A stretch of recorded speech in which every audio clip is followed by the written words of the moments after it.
Hallo, guten Tag, liebe Zuschauer, liebe Fans von Motorrad. Wir wollen über japanische Retro-Bikes sprechen. Kannst du mal das Spektrum so etwa abstecken? Ja, also man muss es ganz genau so sagen. Der Aufhänger der Geschichte ist natürlich die Z900 AS als sportliches Retro-Bike, auch mit 17 Zoll Bereifung eben. Mhm. In dem Feld gibt es schon die Yamaha schon länger und jetzt eben seit neuestem auch die Honda. Und also die Unterschiede sind echt riesig.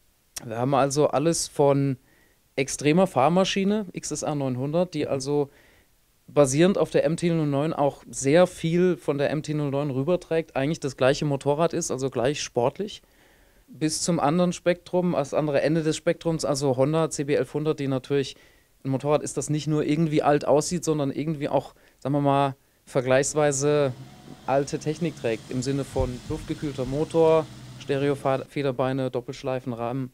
Ja, und dazwischen, so in der goldenen Mitte, wenn man so will, liegt irgendwo die Z900 AS. Wie sieht es denn mit der Optik aus? Die optische Erscheinung ist ja bei Retro-Bikes eigentlich mindestens oder fast genauso wichtig wie die Fahrperformance. Erstmal ist Optik natürlich Geschmackssache und über die urteilen wir zum Glück nicht und müssen auch nicht darüber urteilen.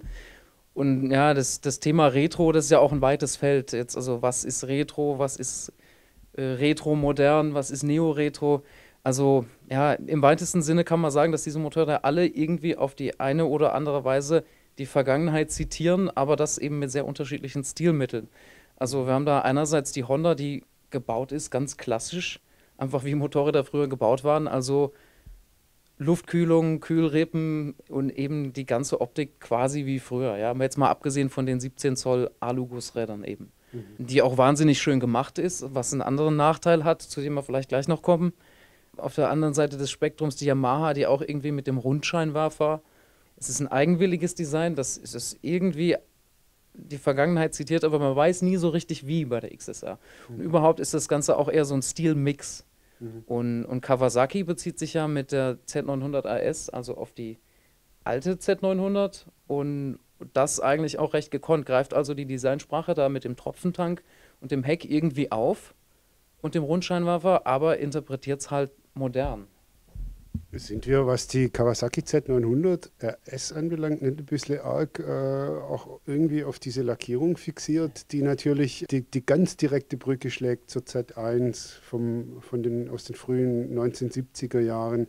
Wenn man sich mal die Z900 RS in einer anderen Farbvariante anguckt, dann könnte man eigentlich auch sagen, das ist ein modernes Motorrad, das halt einfach anders gestylt ist als eine normale, in Anführungszeichen, normale Z900. Oder wie siehst du das?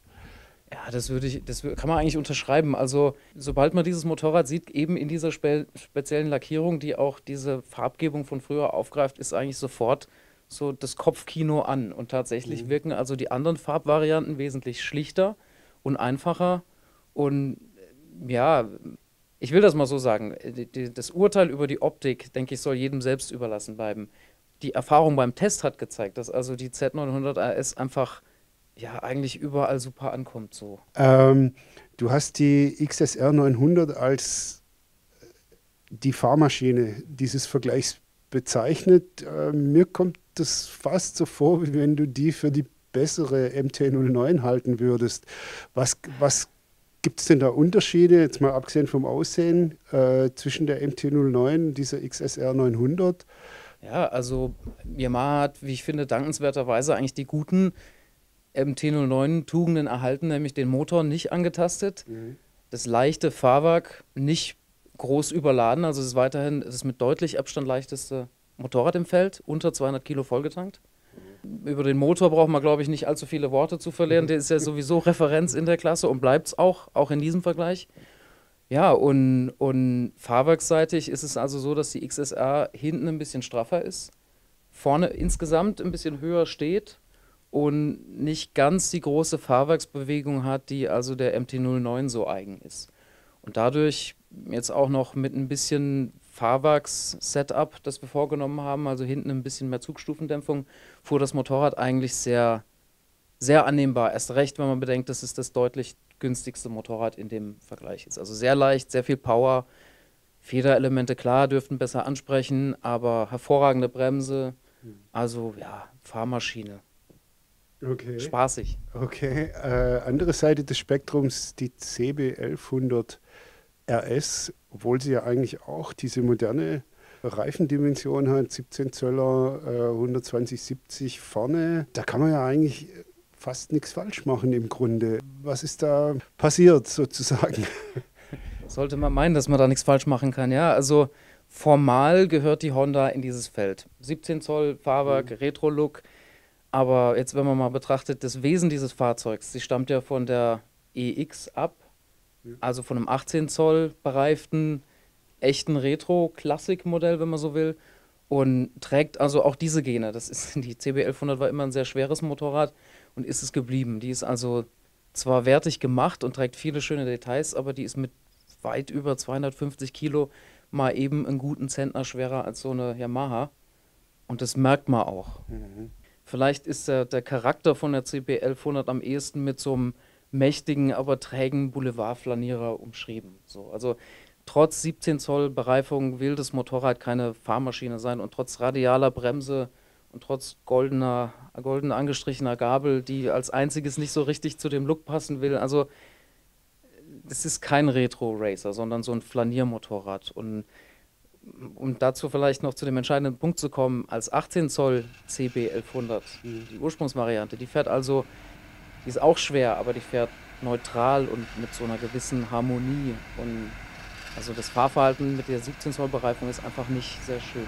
Also das ist, diese Transformation ist da einfach nicht gelungen. So, das muss man ehrlicherweise sagen. Dazu kommt, dass der Motor also auch zwar der hubraumstärkste ist in dem Feld, aber eben unter einer sehr langen Übersetzung leidet und auch also viel Gewicht, dann ist er in den oberen Gängen noch gedrosselt. Also das will nicht so recht stimmig.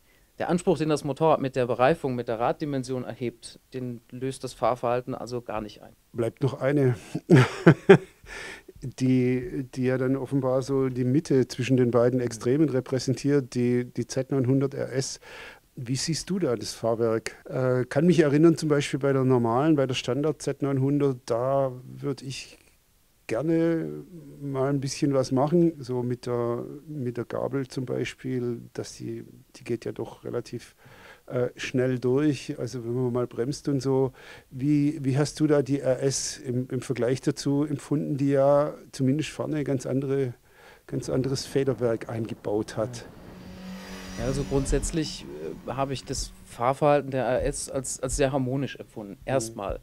Also das ist ein sehr leichtfüßiges Handling, ein kraftarmes Einlenken, eine gute Kurvenstabilität, also natürlich um Welten handlicher als die Honda, gleichzeitig stabiler und noch ein Tick neutraler als die Yamaha, die eigentlich fast schon ein bisschen zu kurvengierig ist und ein bisschen mehr Stabilität haben dürfte. Und die Cover, die fährt da also sehr, ja, behende, muss man sagen. Das ist auch maßgeblich beeinflusst also von dem Lenker, der ist hoch und breit. Und dadurch sitzt man also auch so ein bisschen angenehm altmodisch, würde ich mal sagen. Also aufrecht und bequem, aber trotzdem ist es relativ kompakt. So, also die Sitzposition passt super, passt dann auch gut zu dem Fahrverhalten. Die Gabel ist jetzt natürlich, also basierend natürlich auf der Z900, die ja in der Preisklasse schon ein recht gutes Fahrwerk hat. Natürlich relativ weich, aber nochmal so eine halbe Stufe drüber, also die RS mit höherwertiger Gabel. Haken an der Sache, die Fußrasten sind recht tief und das habt ihr in dem Test also auch festgestellt und das musste man auch direkt beheben. Also sobald die Temperaturen ein bisschen höher sind und mal wirklich Schräglage fahren kann und möchte, die setzt sehr früh auf. Wir haben also dann die Federvorspannung hinten erhöht, die bei dem Motorrad werksseitig quasi 0 beträgt. Also sie ist 0 vorgespannt. Das erhöht die Schräglagenfreiheit, aber macht das Motorrad auch ein Stück kopflastiger. Also allzu weit kann man das Spiel, glaube ich, nicht treiben. Es gibt einen guten Kompromiss, aber ja, es ist, wenn man so will, eigentlich die einzige Schwäche der Z900 RS ist eine recht geringe Schräglagenfreiheit, die man dann ausgleichen muss mit einer erhöhten Vorspannung. Die ganzen Motorräder, die 3 Motorräder, die sind ja mit Ausnahme der Yamaha, die ja wirklich einen sehr günstigen Preis hat, einen sehr attraktiven Preis hat, aber die beiden anderen, die sind ja nicht billig. Es gibt natürlich auch wirklich Unterschiede in der Verarbeitungsqualität, in der Machart, im Finish zwischen der normalen Z900 und der RS. Alles in allem, wie würdest du so die Preiswürdigkeit angesichts der Machart, also so dieses Preis-Schönheits-Preis-Sorgfältigkeitsverhältnis angucken, wenn es wirklich, ja, wenn man solche Dinge mal anguckt, wenn man auch vielleicht mal ein bisschen in die Ecken reinguckt, wo man normalerweise nicht sofort hinsieht. Was hast du da für einen Eindruck gewonnen? Also bei der Honda würde ich mal direkt sagen, die ist hervorragend gemacht. Man sieht, wo das Geld hingegangen ist, zumindest in den Eisenpreis, also gehässig gesagt. Okay. Aber die kauft man natürlich nicht nach Preis-Leistungsnote, so ein Motorrad. Bei der Yamaha ist es so, da muss man natürlich die Frage stellen, warum nicht eine MT-09 nehmen, und die kann man dann, also wenn man rein auf die Fahrleistung guckt, okay, die XSR fährt ein kleines bisschen neutraler, mit weniger Bewegung, aber wer die Optik nicht braucht, der kann natürlich auch eine MT-09 nehmen. Und bei der Z900 RS ist das schwierig, weil die ist tatsächlich deutlich sichtbar wertiger gemacht als eine Z900, die ja also schon so ein bisschen unter Plastikabdeckungen leidet. Hat gleichzeitig auch noch ein spürbar besseres Fahrwerk, auch eine spürbar bessere Bremse. Dafür aber weniger Leistung. Jetzt ist Leistung ja nicht alles, aber man hat dem Motor schon auch einiges an Temperament genommen. Also ich will es mal so sagen, mir hat es bei der Z900 nicht an Durchzug gefehlt. Und deshalb hätte ich vielleicht auch gern so eine RS mit dem unangetasteten Motor gesehen. Davon abgesehen sehe ich den Mehrpreis der RS trotzdem als gerechtfertigt, weil die Fahrwerkskomponenten wertiger sind, das ganze Motorrad deutlich wertiger gemacht ist. Davon mal abgesehen ist das Z900 Design jetzt auch nicht jedermanns Geschmack. Aber auch da stellt sich natürlich die berechtigte Frage, warum nicht die Z900 nehmen. Und in dem Fall halte ich es für schwierig, da ein Urteil zu fällen. Für mich ist es da echt eine optische, eine Geschmacksfrage bei den Motorrädern. Okay, der Preisunterschied, das sind 2.600 Euro. Ja. Ne? Irgendwo in dem, also wenn man das Geld jetzt ins Fahrwerk der Z900 investieren würde, hätte man eventuell noch was übrig für einen schönen Urlaub. Aber es muss einem natürlich gefallen, klar, logisch. Ja, schönes Schlusswort. So viel dazu. Alles Weitere gibt es im Motorrad zu lesen.